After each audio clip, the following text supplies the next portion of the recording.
Hello बच्चों, कैसे हैं आप सब। मैं आशा करता हूं आप सभी हमेशा की तरह बढ़िया होंगे और मजे में होंगे। तो एक बार फिर से मैं फैज सर और आप सभी का बहुत बहुत स्वागत है आपके अपने चैनल हिंदी मीडियम हब में। तो बेटा आज क्लास 12 केमिस्ट्री का चैप्टर जो चल रहा है हमारा विलियन, जिसको बोलते हैं इन इंग्लिश सॉल्यूशन, इसका है लेक्चर नंबर 3। लेक्चर नंबर 3, इसके 2 लेक्चर ऑलरेडी चैनल पर अपलोडेड है। नीचे डिस्क्रिप्शन में टॉप पे प्लेलिस्ट का लिंक दे दिया जाएगा और साथ ही साथ लिंक आपको बेसिक केमिस्ट्री का भी दिया जाएगा। बेसिक केमिस्ट्री भी सीखिए और इसके सारे लेक्चर पढ़िए अगर आप क्लास 12 से पढ़ाई कर रहे हैं। देखो, मैं ये मानकर चलता हूं कि आप मेरे पास पढ़ने आए तो आप जीरो हैं, लेकिन मैं आपको हीरो बना के भेजूंगा, ठीक है ना। तो देखो बेटा, आज का जो हमारा है, पिछले 2 वीडियो में हमने बहुत कुछ सीख रखा है। जो इसका पिछला लास्ट वीडियो था, सेकंड वीडियो जो लेक्चर का था, उसमें हमने सीखे थे भौतिक सांद्रता के बारे में। भौतिक सांद्रता 4-5 प्रकार की वहां पर सिखाई थी। आज हम सीखने वाले हैं रासायनिक सांद्रता। रासायनिक सांद्रता आज हम 2 सीखेंगे, मोल, मोलरता। रासायनिक सांद्रता 6 प्रकार की हमें पढ़ना है, तो हम इसे 3 भागों में पढ़ेंगे। तो आज हम मोल भी सीखेंगे, मोलरता भी सीखेंगे और इसके आंकिक प्रश्न भी सीखेंगे साथ साथ। आंकिक प्रश्न भी सीखेंगे। तो जल्दी से बेटा कॉपी और पेन लेकर बैठ जाइए। चलिए सिखाते हैं आपको ये दोनों टॉपिक्स। तो सबसे पहले बेटा बात करते हैं किसके ऊपर, मोल के ऊपर, कि मोल क्या होता है। देखो मोल क्या होता है, सबसे पहले बात करते हैं मोल की। मोल होता क्या है।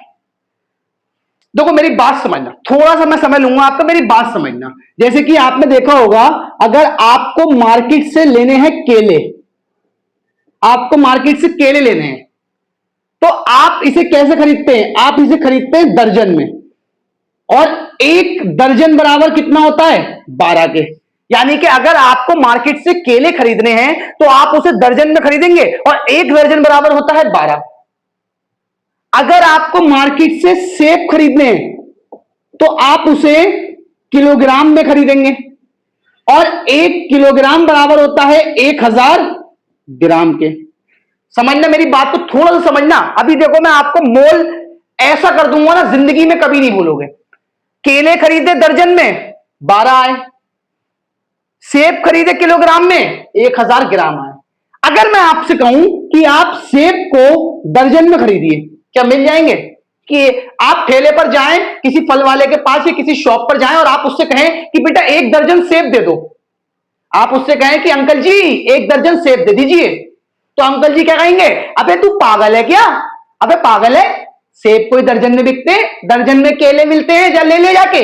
सेब बिकते हैं किसमें, किलो में बिकते हैं भैया। सेब सेब किलो का रेट है कि 100 रुपए किलो या 120 रुपए किलो, और केले जो बिकते हैं वो आपके दर्जन में बिकते हैं। समझ भाई, इतनी बात समझी। ऐसे ही आप अगर कोई तेल हो गया या दूध हो गया, इस तरीके की चीजें खरीदते हैं तो वो आपको मार्केट में मिलेंगी लीटर में, लीटर में मिलेंगी। और 1 लीटर बराबर किसके होता है, 1000 ml के, मिलीलीटर। अब आप तेल को कहें कि भैया तेल मुझे दर्जन में दे दो, तो नहीं मिल सकता। आप कहें तेल मुझे, सॉरी तेल बोल रहा, आप कहें सेब मुझे लीटर में दे दो, तो क्या सेब लीटर में मिल जाएंगे। या आप कहें केले मुझे लीटर में दे दो, तो क्या केले लीटर में मिल जाएंगे। नहीं मिल सकते। क्यों नहीं मिल सकते, क्योंकि बेटा दुनिया में हर चीज के लिए अलग अलग यूनिट बनाया गया। जो चीज जिस इकाई में मार्केट में मिलती है आपको उसी इकाई में मिलेगी। तो आप बेशक पढ़े लिखे हैं, लेकिन वहां पर एक बिना पढ़ा लिखा बंदा भी अगर बैठकर सेब बेच रहा है और आप उससे जाकर कह दें कि सेब मुझे 1 दर्जन दे दो या सेब मुझे 1 लीटर दे दो, तो वो उतना बड़ा जाहिल नहीं है कि वो तुम लोगों को ये ना बता सके कि बेटा केले जो है वो दर्जन में बिकते हैं या सेब जो है वो किलोग्राम में बिकते हैं या तेल वगैरह जो होता है वो लीटर में बिकता है। ठीक है ना, इतनी बात क्लियर हुई, समझ में आई। अब ये तो हो गई केले सेब तेल की बात। अब हम आते हैं अपने टॉपिक पे, मोल। भैया आपने पदार्थ पढ़ा है, पदार्थ, पदार्थ की मात्रा। अब देखो दुनिया में मैंने आपको बताया था, दुनिया की हर वस्तु किसी ना किसी पदार्थ से बनी है, किसी ना किसी पदार्थ से बनी। जैसे ये मेरा मार्कर है, ये प्लास्टिक के पेन, प्लास्टिक से बना है, प्लास्टिक का है ना, ये प्लास्टिक से बना है। ये बोर्ड जो है ये भी किसी प्रकार की लकड़ी और सनमाइका से बना है, ठीक है ना। अगर आपको मैं ये डिब्बा दिखाऊं, ये बॉक्स, ये भी किसी ना किसी प्रकार के पदार्थ से बना है। तो दुनिया की हर चीज हम ये जानते हैं ना कि वो पदार्थ से बनी। बनी है। अब पदार्थ की मात्रा को जिस इकाई में नापते हैं उस इकाई को ही बोलते हैं मोल। यानी कि जैसे कि हम पढ़ रहे हैं केमिस्ट्री में हाइड्रोजन, नाइट्रोजन, क्लोरीन, ब्रोमीन, फला फला फला फला, जो भी पढ़ रहे हैं, जितने भी प्रकार के तत्व, 118 तत्व जो आप पढ़ते हैं, उन तत्वों के बारे में, उसमें कोई गैस है, कोई द्रव है, कोई ठोस अवस्था में है, उसी से मिलकर सब कुछ संसार में बना हुआ है। तो बेटा वो जो है तत्व या परमाणु, उनकी तत्व या परमाणु है ना, तो पदार्थ में उनकी ही मात्रा पता करना क्या कहलाता है? मोल कहलाता है। एसआई पद्धति में एक मात्रक है मोल। ठीक है, तो मोल तो क्या है ना, सबसे पहली बात तो मोल पदार्थ की मात्रा नापने की एक इकाई है। सबसे पहली चीज तो आपकी ये खत्म होती है। मोल क्या है? पदार्थ की मात्रा नापने की एक इकाई है। अब बात आती है कि भैया मोल होता क्या है? ये रही इसकी डेफिनेशन। किसी पदार्थ की वह मात्रा जिसमें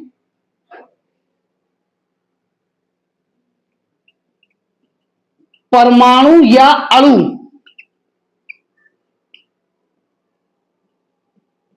उतने उपस्थित हो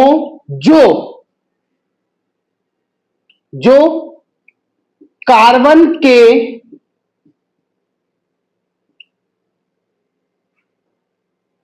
C12 समस्थानिक के 12 ग्राम में उपस्थित होते हैं, एक मोल कहलाती है। क्या बात क्या बनी? किसी पदार्थ की वह मात्रा जिसमें परमाणु या अणु उतने उपस्थित हो जो कार्बन के C12 समस्थानिक के 12 ग्राम में उपस्थित होते हैं, एक मोल कहलाती है। मतलब जो कार्बन का C12 समस्थानिक होता है, उसके अगर हम उसकी 12 ग्राम मात्रा लें तो उसके 12 ग्राम में जितने परमाणु या अणु उपस्थित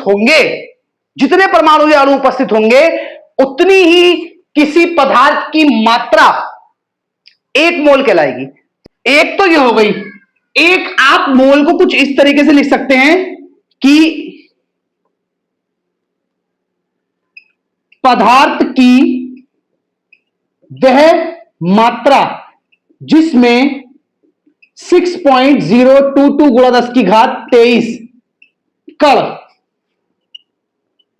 उपस्थित होते हैं, मोल कहलाती है। मोल कहलाती है। इट मींस जो एक मोल बराबर आपका होता है वो होता है 6.022 गुणा 10 की घात 23। ये होता है, मोल कहलाती है। ठीक है, पदार्थ की वह मात्रा जिसमें 6.022 गुणा 10 की घात 23 कण उपस्थित होते हैं, मोल कहलाती है। और एक मोल बराबर आपके इसीलिए इसके हो जाता है। और ये जो मान होता है ना, ये मान, ये जो आपका ये वाला मान है ना,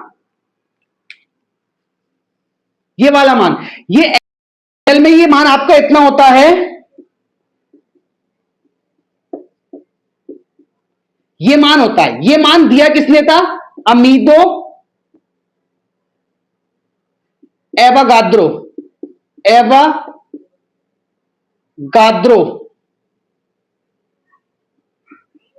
अमीबियो एवोगाद्रो ये साइंटिस्ट का नाम था। उन्होंने ये मान दिया था जो कि एक्चुअल में था 6.022 गुणा 10 की घात 23। अपनी गणना को आसान करने के लिए इतना लंबा मान लगाएंगे तो कैलकुलेशन काफी लॉन्ग जाएगी, इसीलिए हम इसे या तो लगा देते हैं 6.022 गुणा 10 की घात 23, या हम इसे लगा देते हैं 6.023 गुणा 10 की घात 23, राउंड फिगर करके इतना लगा देते हैं। तो ये जो मोल की डेफिनेशन है कि एक मोल में इतने कण होते हैं, ये बताया था किसने? एवोगाद्रो ने। इसीलिए इस नंबर को एवोगाद्रो नंबर भी बोलते हैं। क्या बोलते हैं इसको? Avogadro number.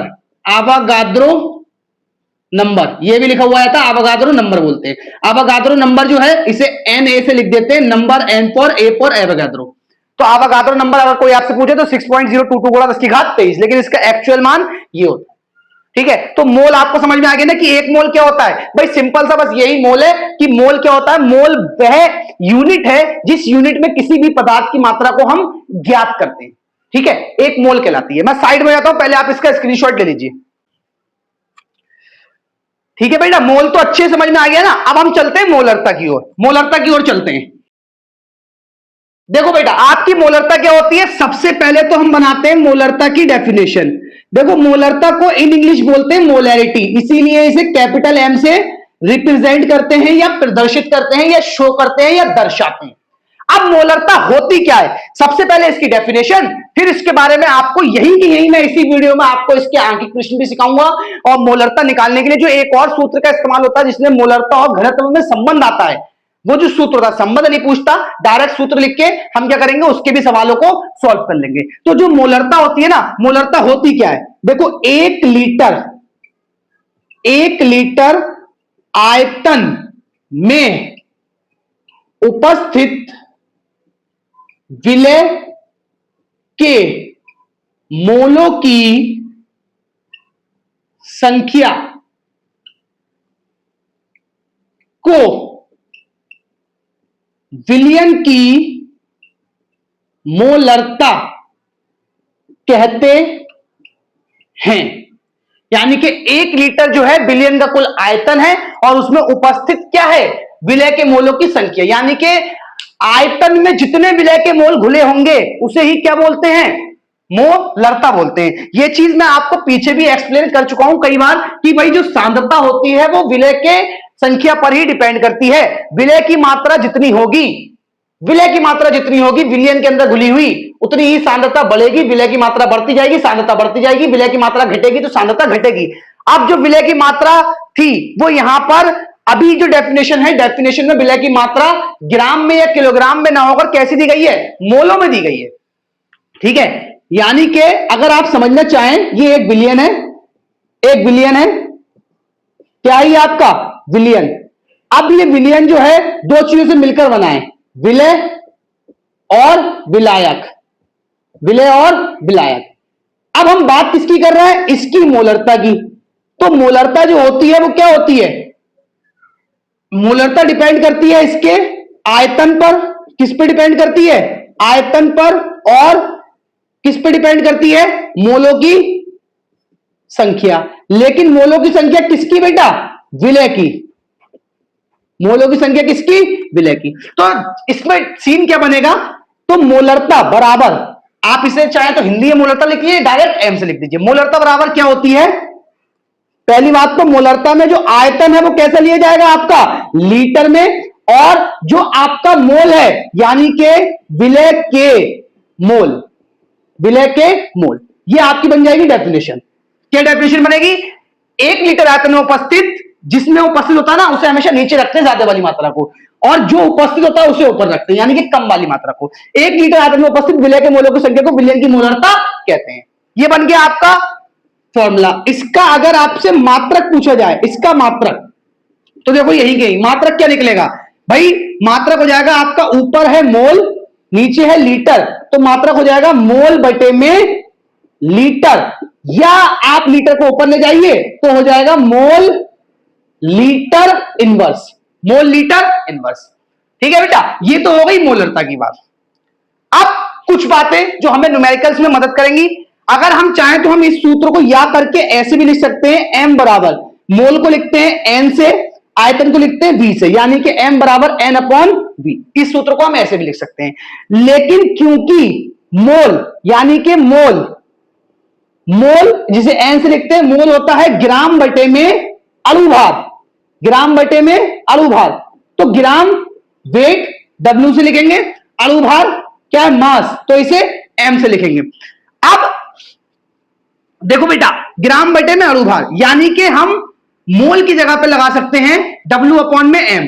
तो इस वाले सूत्र में देखिए, इसलिए इस वाले सूत्र में देखिए, तो इस वाले सूत्र में क्या करेंगे, अब हम इस वाले सूत्र को कन्वर्ट करते हैं इसकी मदद से। तो क्या हो जाएगा, मोलरता बराबर विलय का मोल किसके थे? विलय के। तो विलय के मोल है ना, तो मोल को कन्वर्ट करना है ग्राम में और अणुभार में, तो ग्राम में भार किसका लगेगा? विलय का। तो m बराबर क्या हो जाएगा? विलय का ग्राम में भार। अब जब विलय का ग्राम में भार लगा है तो बटे में अणु भार किसका आएगा? विलय का। तो क्या हो जाएगा? विलय का अणु भार। और नीचे पहले से मौजूद कौन था? आयतन, जो कि कैसा था बेटा? लीटर में।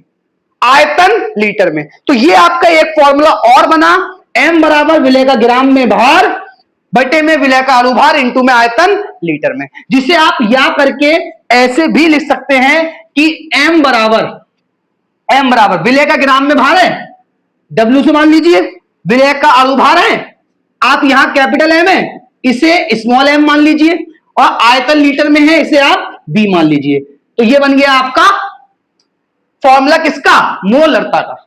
ये आपका सेकंड फॉर्मूला मोलरता का हो गया। क्वेश्चन देखिए इस पर भी आ सकता है, क्वेश्चन इस पर भी आ सकता है, और ये वाला जो है ना, ये वाला फॉर्मूला मोल बराबर ग्राम बटे में अणुभार, ये तो बहुत ही इंपॉर्टेंट है, पूरी केमिस्ट्री में समझ लीजिए जितने न्यूमेरिकल्स करते हैं कहीं पर भी काम में आ जाता है। तो मैं बेटा अभी साइड में हूं, पहले आप जो है इसे नोट कर लीजिए, इसका स्क्रीनशॉट ले लीजिए।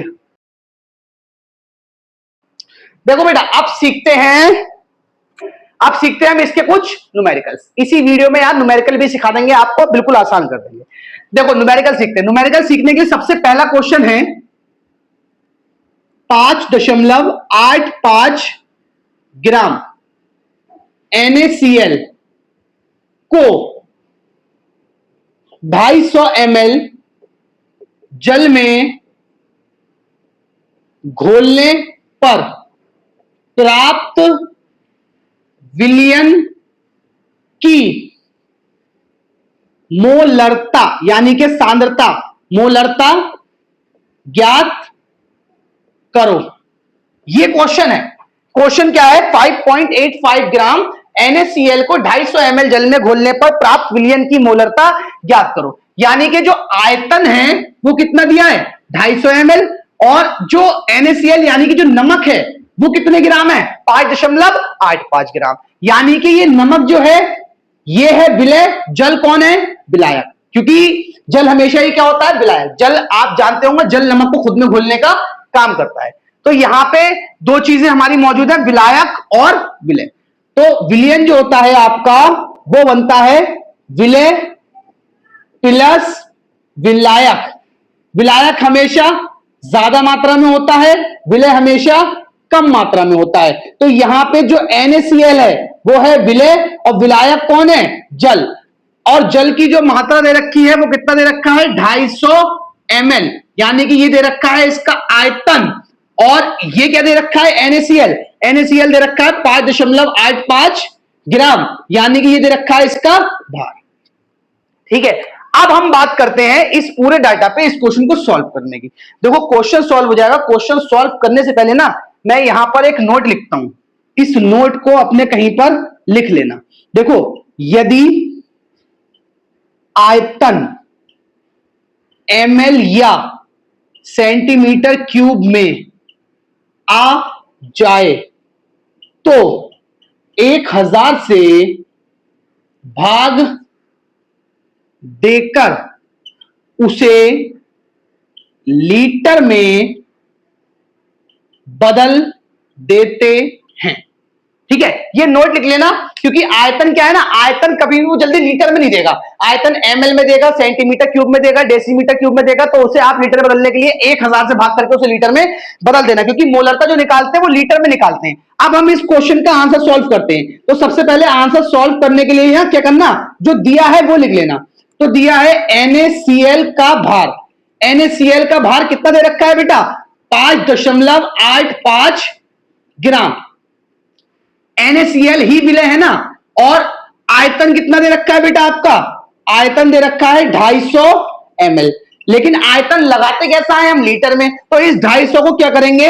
1000 से डिवाइड करके हम इसे लीटर में बदलेंगे। तो एक जीरो से एक जीरो कैंसिल हो जाएगा, 2 जीरो है तो आपका हो जाएगा 0.25 लीटर। नीचे जितने जीरो होते हैं संख्या के उतने ही पीछे पॉइंट खिसक जाता है। इतना होने के बाद में ये आपका आयतन हो गया, ग्राम में भार हो गया। अब बोला क्या उसने हमसे, मोलरता पूछी है।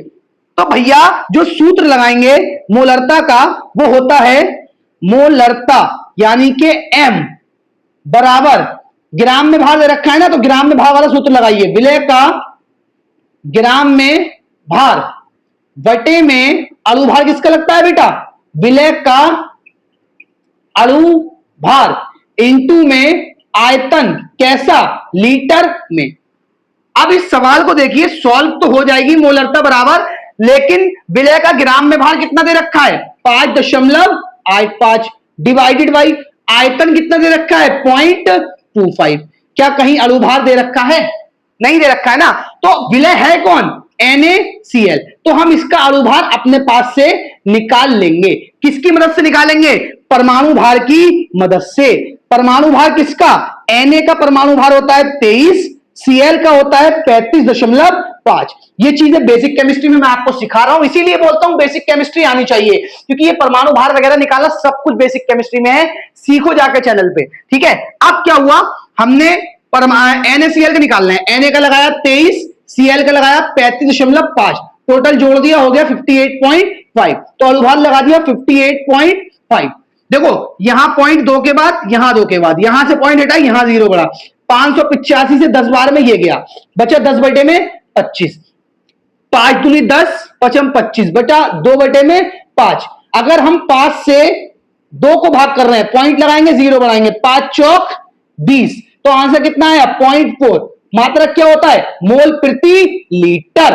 बोलो बोलो, कोई दिक्कत है, कहे कोई कि मोलरता कठिन है, आज के बाद किसी को भी मोलरता कठिन नहीं लगनी है यार। देखो कितनी आसान कर दी, कितना आसान सवाल था, मतलब चुटकियों में इस सवाल को हमने निपटा दिया। अभी भी क्या कोई बच्चा ऐसा है जो कह सकता है कि हाँ मोलरता कठिन है, कुछ कठिन नहीं होता है। बस क्या है ना, साइंस जो है ना वो फील करने का सब्जेक्ट है, उसे जितना फील कर लोगे वो उतनी जल्दी तुम्हें समझ में आ जाएगा, ठीक है। तो बेटा ये तो पहला क्वेश्चन था, अभी कहानी खत्म नहीं होती है, एक दो क्वेश्चन और करते हैं। पहले आप इसे जरा स्क्रीनशॉट ले लीजिए, इसका ले लिया बेटा, स्क्रीनशॉट ले लिया। तो इस टाइप के जो क्वेश्चन आएंगे जिसमें ग्राम में भार दिया जाए, उसमें आप अणु भार अपने पास से निकालना, आयतन वो देगा, ये तो सॉल्व हो जाएंगे। अब करते हैं एक कुछ क्वेश्चन अलग, इस टाइप के क्वेश्चन तुम और कर लेना प्रैक्टिस के लिए, ठीक है ना। बुक में क्वेश्चन मिल जाएंगे, सबको सॉल्व करो, कोई दिक्कत हो तो पूछ सकते हो। अब इसमें क्या है ना, मैं आपको सिखाता हूं एक क्वेश्चन कुछ अलग तरीके का। H2SO4 का 0.2 m विलियन बनाने के लिए 250 ml जल में इस अम्ल के यानी कि H2SO4 के कितने ग्राम की आवश्यकता होगी। लीजिए कुछ नया पूछ लिया उसने, आवश्यकता होगी। सबसे पहले ना क्वेश्चन सॉल्व करते समय क्या करा करो ना, मत घबराओ क्वेश्चन कैसा है, सबसे पहले क्वेश्चन में जो दिया है ना उसको लिखो।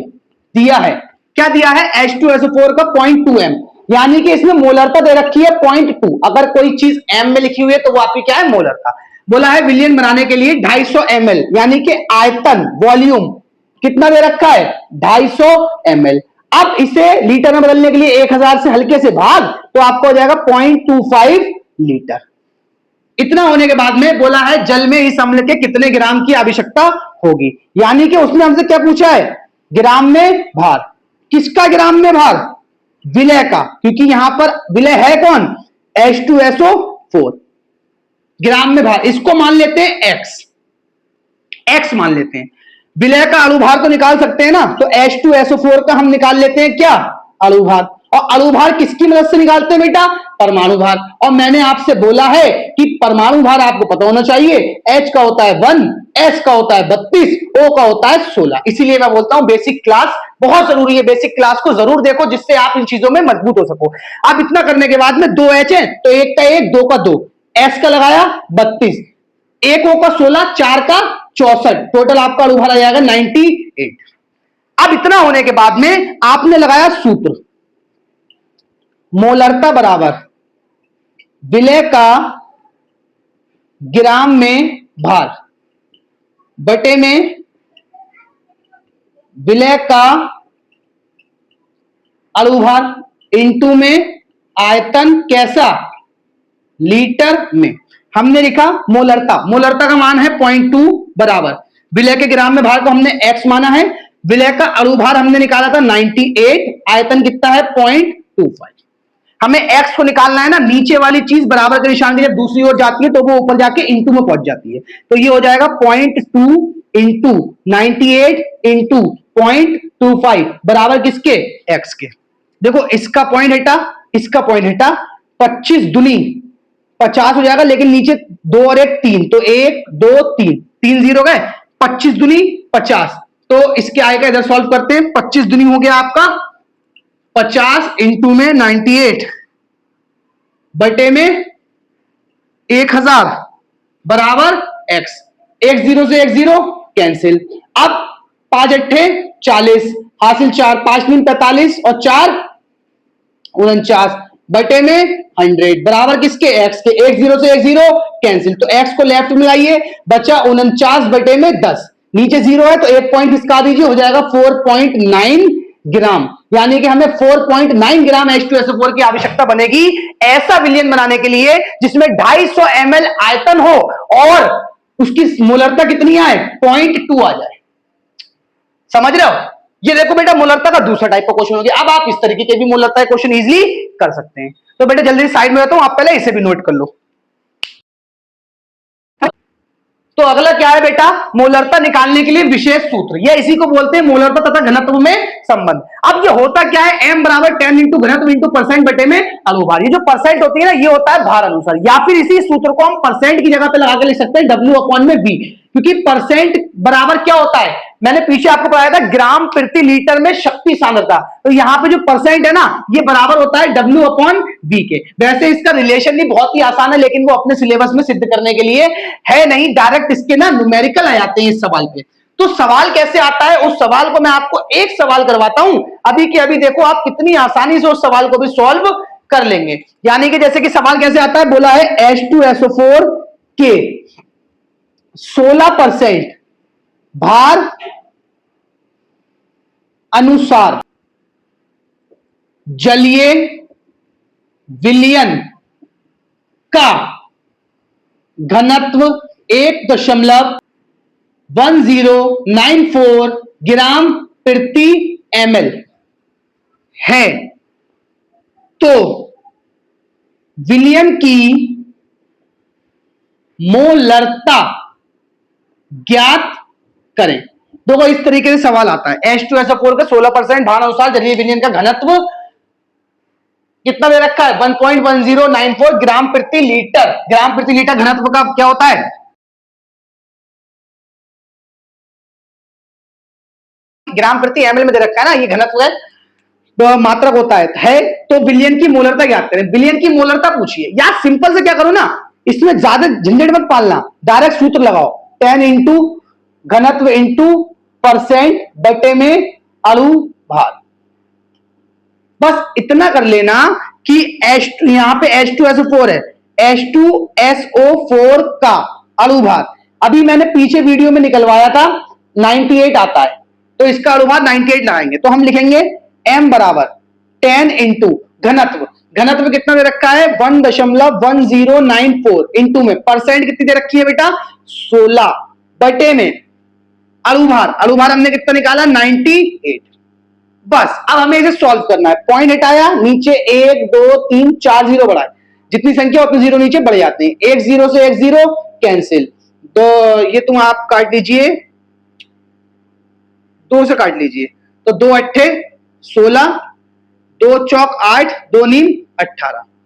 अब ऊपर आपका जो 8 है, 8 की इससे मार दीजिए गुणा, 8 चौक 32 हासिल 3, 8 नीम 72 और 3 75 हासिल 7, 7 का 7 आ जाएगा, अगली संख्या 0 है, 8 ही कम 8, फिर 8 ही कम 8 बटे में 49 इंटू में 1 2 3। क्या करते हैं ना, जो 49 आया है इसकी भाग कर लीजिए किससे, 8 8 7 5 2 से। देखो कैलकुलेटर का सहारा मत लेना, क्योंकि ऐसे ही करेंगे ना तो ही आप सीख सकते हैं। तो 49 एकम 49, तो ना हासिल लिया 18 में से 9 गए, 9 बचे, 7 में से 4 गया 3 बचे, 39 आया, अगली संख्या 7। अब आप आप 49 का पहाड़ा नहीं पढ़ सकते, लेकिन आप 50 का तो पढ़ सकते हैं ना। तो 50 का पहाड़ा अगर मैं 8 बार पढ़ूं तो 400 बनता है, तो 8 इसमें से घटा दीजिए, तो आपका हो गया 392। 97 में से 92 गया, 5 बचा। अगली संख्या हमने क्या उतारी? 5। तो ये कितनी बार में गया था? 8 बार में। अगली संख्या उतारी 5, तो भैया 49 एकम 49 बचा 6। अगली संख्या उतारी 2, फिर 49 एकम 49 बचा 13। अगली संख्या पॉइंट लगाई, 0 बनाया। 49 दूनी कितना हो गया? अब दूनी लिखकर ही आप उसे सॉल्व भी मत करिए, तो m बराबर यहां पर आपकी जो भाग आई वो आई 1811.2 डिवाइडेड बाई 123। 3 0 है ना, पॉइंट को 3 स्थान पीछे ले आइए, तो m बराबर 1.81। ये इसका हो गया क्या? मोलरता। कैसी? ग्राम प्रति लीटर में इसकी मोलरता हो। बोलो समझ में आया बेटा? देखो कितना आसान है यार, कोई सा भी टॉपिक हुआ उसे आसान तो बना लोगे, लेकिन आसान बनाओ कैसे? उसे आसान बनाने के लिए हमें थोड़ी सी प्रैक्टिस करना पड़ेगी, क्योंकि न्यूमेरिकल्स जो है बिना प्रैक्टिस के नहीं हो सकते। अब यही क्वेश्चन आपको उसने परसेंट में दे रखा था 16%। अगर यही क्वेश्चन को आपको परसेंट में दिया तो उसने बोल दिया भार अनुसार ये वाला सूत्र लगा दिया। अगर वो परसेंट में नहीं देता तो वो बोलता कि H2SO4 का कितना भार दे रखा है, और फिर वो आयतन भी देता, तब हम W/V का मान लगा देते, तब उस तरीके से सॉल्व कर लेते। तो आप बेटा इस तरीके वाले क्वेश्चन भी आप अब सॉल्व कर सकते हैं। तो मैंने आपको मोलरता के 2-3 टाइप के जो सवाल पूछे जाते हैं मोस्टली वो आपको मैंने करवा दिए, मोलरता करा दिया और मोल भी पढ़ा दिया। तो बेटा अगर वीडियो अच्छा लगा तो अपने साथियों के साथ शेयर करो, और उन साथियों को भी बुलाओ यार, उनके साथ चैनल शेयर करो, उनसे बोलो कि हाँ एक बंदा है जो पागलों की तरह तुम्हें केमिस्ट्री सिखाने को तैयार बैठा है। बस तुम खाली दिमाग से, जीरो लेवल से, कुछ भी नहीं जानते, बस चैनल पर आ जाओ। सिखाने का काम मेरा है, मैं तुम्हें सिखाकर ही छोड़ूंगा। जीरो से हीरो बनाने तक का तुम्हारा और मेरा साथ रहेगा ही रहेगा। ठीक है बेटा? तो अगर चैनल पर पहली बार आए तो चैनल को सब्सक्राइब कर लेना, अपने साथियों के साथ शेयर भी जरूर करना, और वीडियो को लाइक करा करो यार। अगर बहुत मेहनत लगती है वीडियो बनाने में, वीडियो को लाइक करो, हमें भी तो पता चले कि आपको वीडियो अच्छा लगा है या नहीं लगा है। तो इसके लिए कमेंट करके भी जरूर बताया करो कि बेटा वीडियो में क्या दिक्कत लगी आपको, या अच्छे से समझ में आया या नहीं आया। तो इसी के साथ बेटा मैं आपसे देना चाहूंगा, फिर मुलाकात होगी आपसे एक नए और धमाकेदार वीडियो के साथ।